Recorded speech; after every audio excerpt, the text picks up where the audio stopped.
2017, you contested the results. 2022, the same. You contested against the late Malulu Njendi in 2022 as a member of parliament in Malava constituency. What makes you confident right now that you may clinch this seat in Malava with the competition that you have right now? 2 or 3 things. One is that Malulu was the strongest competitor against me, and I beat him. He was number 3. He was not even number 2. The people of Malava had rejected him, but he imposed himself on the people.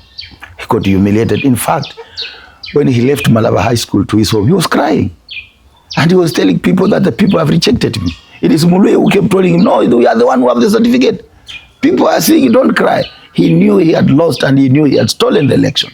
He was not even happy with that victory himself. You know, when you lose and you know you've lost it, and you know you have stolen, and you know people have rejected you, so you're boasting yourself on the people. He cried. He knew it. Currently, there are many issues, about 3 or 4 issues that put me ahead of the pack. Number 1 is that the people are very angry. They are very angry from what has happened to me in 2 elections. In 2017, they say they know my victory was stolen. In 2022, they know it was stolen. And this time round, they are very bitter and angry that they are going to vote, and anybody who tries to steal my vote. My only issue is the vote, protecting the vote. It has nothing with winning the vote. The people of Malava have made up their minds. They want me to be the next member of parliament. They have wanted me from 2017, but their will has always been diverted by dark forces. People are called dark forces. So I'm confident. I have the numbers. The credit responsibility that I have is to protect the vote that these people are going to vote, people of Malava. Number 2 is that there is an awakening call which we have come up as leaders from Western, and we are telling our people, look here, for you to sit on that table and for you to ask your piece, even in development, because our administrative structure, political administrative structure and executive is made in a way that there's more development to where the people are aligned to government as opposed to those who are not aligned to government. So you see, like for example, in Kakamega, our airstrip doesn't function. It is the only one in this region that doesn't work because maybe Kakamega has no strong footing in the government. That's why you see our airstrip only operated for a few months. It's gone. It's not there. We have Pone Halole there. He's just alone. I have not finished what I was saying. So it requires for you to have a strong political vehicle that we all put our vote in that political vehicle that reflects the leadership of our people. We may start by saying we are starting by saying we want a political party that's home-based, political party that is exciting our people in the Luhya nation today is the Democratic Action Party. Remember the other time I told you, and you say you are Democratic Action Party, and I told you I was not at that time. But the party that is exciting the Luhya nation is making the Luhya nation know that we can actually have a political party, we can support a political party, have people elected in that political party, and we can have our leaders now having the power to sit on the table and negotiate for our region.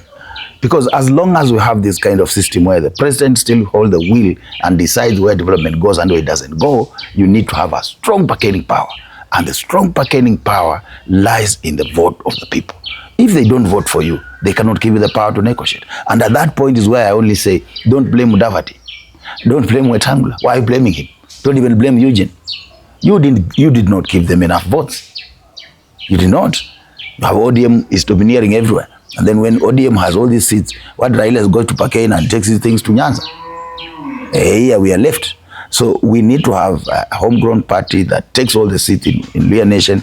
Then now the person whom we have confided and given the vote, the power, will be able to work with other political parties from across the country to form government. Then in that government, our share will be there. So our people are awake to that fact that they want to vote to show the Kenyan world that now the Luhya people have started seeing what it means to vote for your own people.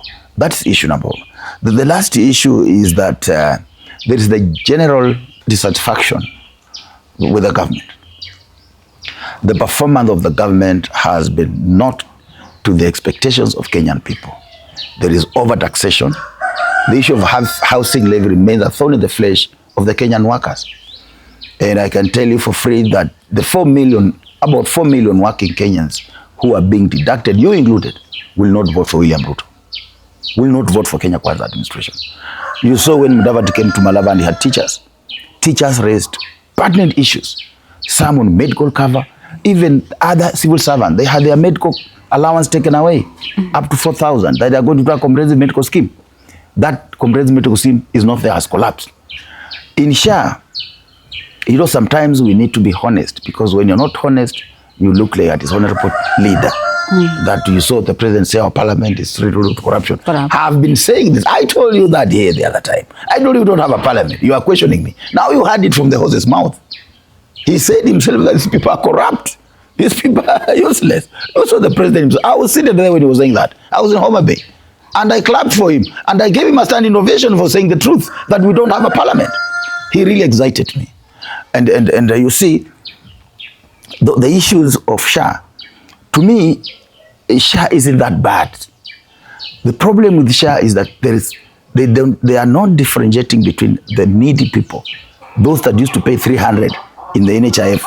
Because when you ask a mother who is a widow, she's not working, she depends on maybe selling a chicken around for her day-to-day activities, and you ask her to pay 1,000 shillings, and you tell her pay for a whole year before you access medical care, you are definitely denying these people care.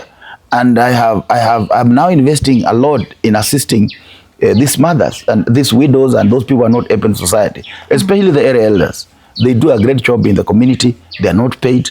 Every time I am assisting, even this week I've just paid. Last on Friday, I paid for SHA for an area elder at my village in Manda. He got an accident and supposed to be operated on, and he doesn't have the money. He's being told to pay 8,700 for a year. He works for the government for free. There's nothing that the government gives that area elder in return. Health should have been, they should have been said, all area elders in Kenya, free medical cover. And wapewe hizo kazi na watoto wao. So people are very bitter. When you look at the share, the level of deduction is 2.7% on gross salary. If it's about healthcare, why do you want to deduct my house allowance and take it to health? My position remains that social health insurance cover is a responsibility of the government, and government runs her programs through taxes. So the government should find where it can tax everybody so that it becomes really universal. But to think that the about 4 million Kenyan workers will finance and take care of the health of over 55 million Kenyans, that is where the problem is. So generally the issue of taxation has really made the Kenyan workers very bitter and harsh and unfulfilled promises. When you come home, for example, the road from Malava to Samedhi all the way to Namirama to Shanda, we have been promised this road will be tarmacked every election. President Uhuru Kenyatta promised us. It was never tarmacked on first term, second term. We promised our people will do it. It has been opened 2-3 times, yet nothing has happened. When you look at those kind of projects which are not, the road in Malava is in pathetic situation. You saw the other time the media was there and it showed how the road had been spoiled at a particular area and it was a danger to the community. Nothing has happened up to now, despite the fact that the media highlighted that. The other day when they were at Bulupi, that is Musalia Mudavadi and Farouk, they say there's a contract already on. Nothing. Those people are liars. There's no contract. There's nothing going on at all. There is a road from Butali going to Malaya. During Oparanya's time, he had started working on that road. Up to now, nothing is happening. It is stalled. We have a milk plant that is stalled in Malava. But those are now county projects. Whether it's county or not county, all that money comes from the national government. The county does not generate our own revenue. So me, I don't want to be told this government. They have their own revenue. There is no county citizen and there is no national citizen. And this is where I agree with the governors. That these things of saying this roads belongs to county, this one belongs to the national government. Mananchi doesn't know that. So all those stalled projects, you feel like those are some of the things that makes you confident that you're going to clinch these seats? Yeah, I have started by, I've been telling you according to the strength. Yes. The strongest is that feeling that the right of the but you're dismissing there's probably no one who is stronger than... Fortunately, I've not spoken about everybody else. You know, when I was in college... No, actually you said Malulu was the strongest. That was no, he wasn't. He wasn't. I think that was a slip of the tongue because he was number 3. How would he have been strongest in public perception at that time? But you see, Manyazi beat him. The two of us should be locking horns if you go by the last election. But your elections are dynamic. You cannot say you have the vote. The votes are not there. Exactly. We and are calling for a new election. You can also dismiss the newcomers. You just never know their strength. No, I have. Fortunately, I've told you my nature of politics is not to discuss other contestants. But since you have pushed me, is where I've mentioned about Manyazi because of the numbers which were there. But those numbers are not here right now. All of us are equal. We have 0 votes until the counting is finished. All of us have 0 votes. And all of us have equal chance of winning. We are all sons and daughters of Malava. Understand there is one lady who is contesting. I don't know her. But we are all sons and daughters of Malava. Even when one loses, another one wins. Malava wins. Because if the win is attributed to the will of the people, I said that PANYAKO, I must accept. It's a win for the people of Malava because it's the people, the majority, who want so and so to be their member of parliament. And therefore, if that person they want to be a member of parliament wins, it's a choice, the win of the people. An individual is not bigger than the community. So are you intimidated at some point, maybe with the presence of President William Ruto, Salim Davati, who is now coming in as the lead campaigner in the UDA? Are you intimidated in a way, especially right now, right now that as much as you're saying ANC did not win, Malava is actually considered an ANC stronghold? I am very happy. Every time these fellows come, they give me more votes. They lose more votes every time they come. So I'm happy for them to continue coming. Number one, look at these things they are calling empowerments. They have just been stealing from people. At Putali, they had about 85 Pota groups. They said they had raised about 9 million. And what happened? They gave the Pota people had raised for 4 million. Then they came and said they added 5 million. But what they gave the Pota people was 5 million. And then on top of the 5 million, they added around 25 groups which were non-existent. So the Pota ended up getting a loss because they added groups which are not existing. So they took away 4 million and said it was for logistics, for tents and chairs and water. Yeah, they went with it. The same in Kibangeti. When they did for church, groups of judges. Those judges have not received the money up to now. They got very little money. So you can see the cuts from the people who are involved.